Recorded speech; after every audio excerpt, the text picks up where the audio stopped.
All right, everybody, we're joined now by head coach GJ Kinne from Texas State. Coach, would you give us an opening statement around spring practice thus far? Yeah, I think our guys have really buying into what we're preaching and had a lot of great energy, a lot of great enthusiasm. Doing everything that we're asking them of them on and off the field. So very happy where we're at. A couple of practices in, just got off the practice field a little bit ago. Had another good practice. All right, for our media on the call, raise your hand and I'll call on you to ask your questions. We'll go ahead and go over to Luke to start us off. Coach, how has this transition been for you? From last year to this year, going through spring ball with Texas. Yeah, transition's been going really well.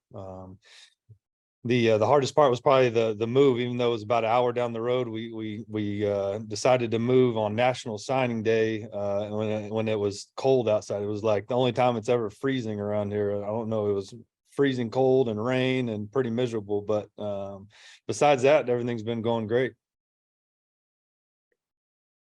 Coach, you're able to bring in 25 transfers ahead of spring practice. Kind of who among that group, I know we're a little early on in your spring practice, but who among that group has stood out as someone you think you can rely on to contribute this fall?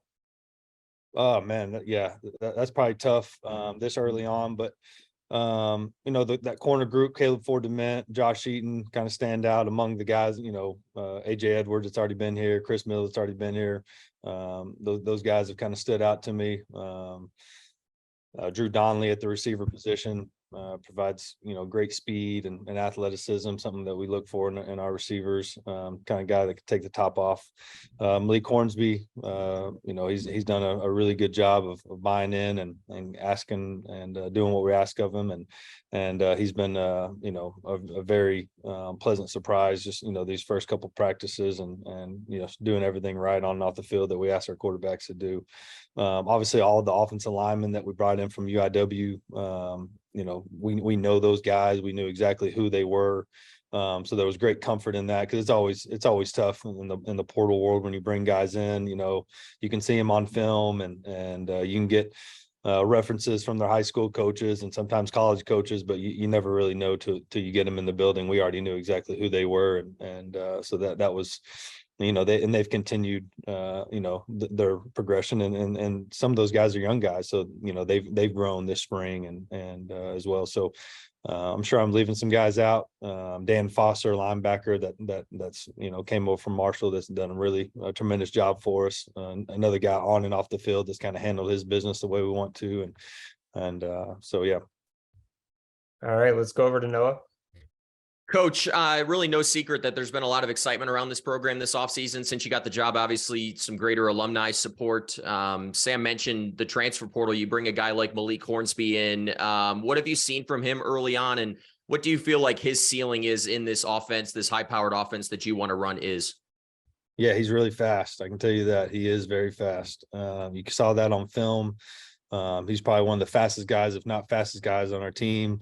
The thing that, you didn't get to see a ton of it at Arkansas, but he has a big time arm, can throw the ball down the field really well, something that we harp and we stress to our guys in our offense. The accuracy is there, and we put a lot on our quarterbacks, and he's picked that up very well as well. We protections and signals and motions and all kinds of stuff, and he's picked that up really well. And him and CJ are battling out right now, and Ty Evans is doing a really good job as well. So we got a couple good quarterbacks, but Malik is talking about him. He's done a really good job of everything we've asked him to do, once again, on and off the field, which is a big part of this. When you I keep saying that because anytime you got a transition and there's things that go on that are different than the way we do things previously, whether right or wrong or indifferent, just is, and those guys have done a good job of it. Just a quick follow-up too. So obviously the storyline with the program this offseason has been bringing in a lot of transfers, but there was multiple guys that, entered the transfer portal that then you guys were able to keep around this program. How important were some of those guys to get to, early on in this tenure and get them to recommit to staying at Texas State this year? Yeah, that was big. you get in here and you're trying to, recruit your current players, recruit high school kids, recruiting the portal. But, we just kind of set out the vision for the program, what we want this thing to look like, and sold them on the offense and defensive scheme and what type of coaches we are, and, what type of Coach Youth is in the strength and conditioning world. So we're, very fortunate those guys decided to come back. Let's go over to Luke for one final question here. Coach, you mentioned, Dan Foster coming from Marshall at linebacker. He was one of two guys to come over from Marshall, but one of your former players ended up with the herd, Tomac Bright. What kind of, players what does he bring? And what do you have to say about him?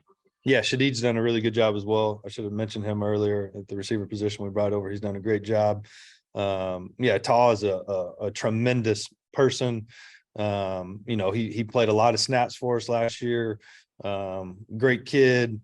He looks the part. He's going to do everything once again on and off the field that you ask of him. I saw he was the academic person of the week the other day, and so he's going to continue to do great things there, and wish him nothing but the best.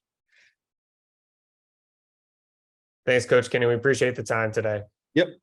Awesome.